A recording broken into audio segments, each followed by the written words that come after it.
Hi guys, Trevor here, I need that. and we're from Ink to Scalp Studios in Whitby, Ontario.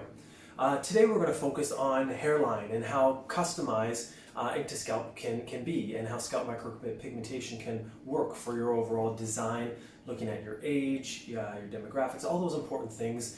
And for a lot of guys, before getting scalp micropigmentation, they look in the mirror 100 times before they come. And they look at, Which what's we going all to suit do. for I me. mean, everyone does, right? Yes, Yeah, but a little bit more before this kind of Yeah, procedure true. and things like that, I Yeah. guess. And they have an overall kind of thought of what they'd like for their overall look. True. And during consultation, you'll meet with me and we'll discuss a lot of different factors. But number one, how we can kind of customize to the shape and look of your scalp and hairline and age. Customize. That's the key there. Customize, right? Because we have a lot of guys that come in and they'll say, I want this look, for sure, Yeah. right? I want that. But a lot of the time, we want you to look good. Of course, we want you to look amazing when you leave here, with new hairline and everything. But we also want you to look just as good and just as confident and just as refined, right? In 5 or 10 years. So it's not a right now only type of treatment. We want this to grow with you, age with you, morph with you. So although, somebody might want something, really bold right now, we always sort of question, how are you going to feel with that in 5 or 10 years? So that's really an interesting sort of journey for us and with the client. And so we all work together, and sometimes they decide, well, maybe I do want to be a little bit less bold to start and see how they feel living with themselves with that new hairline. And then we adjust and we refine as we move through the sessions, right? Less is more, in our opinion, in the beginning. So, yeah. And it's funny because, for a lot of cultural interests or backgrounds, they have, again, a kind of a specific outline of what they'd like for their hairline. Yeah. And again, like Yvette said, just looking at the long term, what that looks like. And so it's interesting because we've had clients diverse from a 65-year-old man, Spanish background, and in his culture, I think he's from Brazil, he still wanted a relatively soft lineup that looked phenomenal on him, but in his culture, he's like, this is the hairstyle. And then you've also done widow peaks, and so that it's a rarity, but still when asked if it's suitable. So how do you know where to put the hairline? So yeah, it's interesting. It's kind of like a little science biology thing, because it's not just about like a cookie cutter, get a ruler and draw on a line, right? We have to look at so many things. We have to look at, where your eyebrows sit. We have to look at your temporal points. So let's take a look at that. So, I raise my eyebrows. Yeah. So, we have to look at, which not many people want to look at, are the wrinkles, right? Where do the wrinkles sit?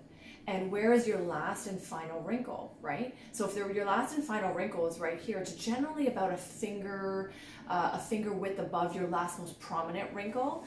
So that's something that we look at. There's other ways of doing it. You can do kind of like a forefinger on the forehead and where that is. Then how we're going to angle the temporal points and how that sits is basically, where does your eyebrow finish? Where does it end? And how bold do you want that to be? We also have to look at the center point, where your nose is, and bring that up.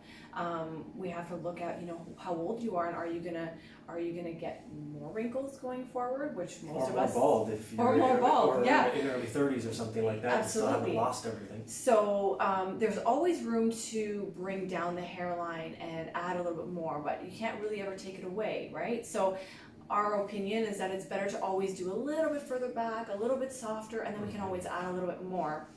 It's a long-term game with us, and you're always with us through that journey, and as we are with you. So it's just important to look at all of those kind of factors and determine what's the suitable fit, but always aiming for realistic, undetectable, soft framing your face, but still very, very present and there, making that difference. So. Yeah, and quality impressions and seamless blending all throughout. Never going too deep, never a chance for any migration or anything like that. So there's so many things we have to look at, but it's really a fun journey. Yeah, what about the crown? Like that, for a lot of guys, the crown is an area that they quite often lose, and looking at kind of building some density. And even if I am bald, but I'm still very bald in my crown, like what do you do with that, starting from kind of the center point? So most generally we want to have the crown a little bit more, I guess, bold and filled in than we want the hairline, right? We don't necessarily want it to be as intense in the front as we want it in the back, as long as that we can't see that I guess nice crown ball horseshoe. Sure. Yeah. And so, we don't want to see that anymore. We want to be able to, blend that out seamlessly and stuff like that. Sometimes we have to change the tone of the ink that we're using, the intensity of the ink from the front to the back. We change out our needles, the size of needles, all those kinds of things. So lots to look into, but it's definitely a fun process, and we'd love to have you, chat with you.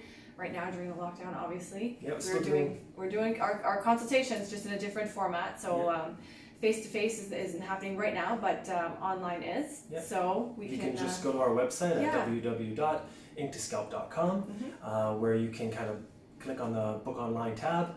You can network with us for video consultations. Also look into any of our educational posts on Instagram at Ink2Scalp, and also on Facebook at Ink2Scalp as well. So touch base with us, reach out, and we can discuss all of these important factors with you. Yeah, thanks for listening to us. Take care. Bye. Bye-bye.